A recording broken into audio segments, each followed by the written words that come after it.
The air was heavy. The sky had changed its color, from gentle blue to the dark hue of smoke and fear.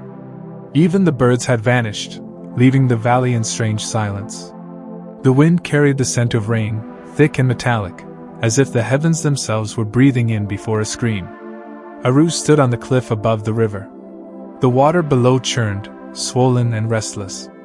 His skin prickled with unease. Around him, the forest whispered a warning, the trembling of leaves, the groan of trees bending before the coming rage. Below, the river clan prepared their shelters. Garo, the old leader, barked orders with sharp gestures. The people moved quickly, gathering tools, food, and firestones. The smell of smoke and fear mingled in the air. Aru climbed down toward the camp, scanning for Lena. He found her near the caves, tying bundles of grain with strips of vine. Her hair whipped across her face in the rising wind. When she saw him, she smiled faintly, but her eyes carried the same question that burned in his: what is coming? He pointed to the horizon. Far away, a black wall of clouds rolled toward them, flashing with veins of white fire. The rumble of thunder echoed through the valley like the growl of an ancient beast. Lena's hands tightened around the vines. The first drops of rain began to fall, heavy, cold, and unrelenting. Then the sky broke open. The storm came like a living monster. Wind screamed across the plains, tearing grass from the soil and hurling branches into the air. The rain came in sheets, slashing against skin like whips. The river, once calm, rose higher and higher, roaring with fury. The tribe huddled beneath the rock shelter. Children cried, clinging to their mothers. The hunters pressed their bodies against the stone walls, trying to keep the fire alive. But every gust stole the flame away. Lightning split the sky, blinding and white. The earth shook with each strike. One bolt struck a nearby tree, setting it ablaze. The flames flickered wildly in the rain, dancing with the storm's madness. Aru grabbed Lena's arm. "Come!" he shouted, though words still had no shape. He gestured toward the cave, deeper inside, where the roof held strong. She nodded, clutching the bundles of food close to her chest. Together they ran through the chaos. Behind them, the river overflowed its banks. Water rushed across the ground, devouring everything in its path. Fires, tools, even the sleeping huts the tribe had built with so much care. Garo tried to help the elders climb to safety, but a wave struck, knocking him down. Aru turned back without thinking. He threw his spear aside and lunged into the flood, gripping the old man's arm. The water bit cold and fast.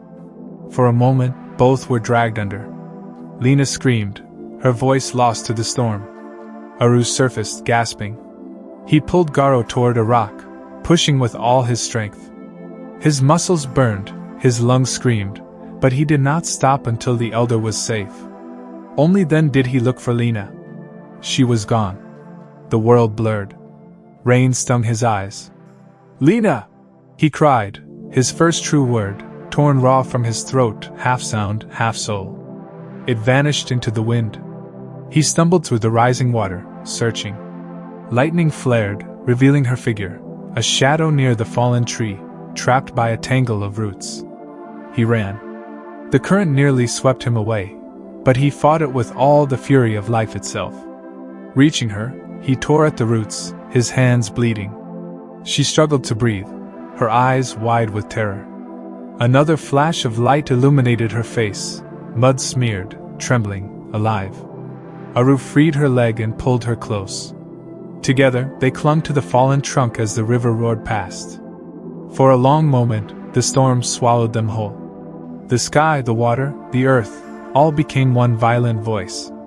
But amid that chaos, they held on to each other, the only calm left in the world. Hours passed. When at last the thunder grew distant, the rain softened to a whisper. The night that followed was cold and broken. The river clan emerged from the cave to find their world changed. Trees lay uprooted, the ground was scarred, and the river had carved new paths through the valley. Smoke rose where the lightning fires still burned. Many were gone. The tribe moved among the wreckage in silence, counting, mourning, remembering. Aru and Lena sat together beneath a fallen tree, exhausted and soaked to the bone. He touched her hand gently, as if to make sure she was real. She leaned against his shoulder, her breath slow, her heartbeat steady against his chest. In the distance, Garo limped toward them, alive but weary. He looked at Aru with gratitude, then at Lena, with something deeper, almost understanding. For the first time, he placed a hand on Aru's head and nodded, a silent blessing. The sky began to clear. Pale sunlight spilled over the ruined valley, turning the wet stones to silver. Steam rose from the ground, carrying the scent of earth and ash. Lena lifted her face to the light. Her eyes reflected the new dawn, tired, yes, but filled with quiet strength.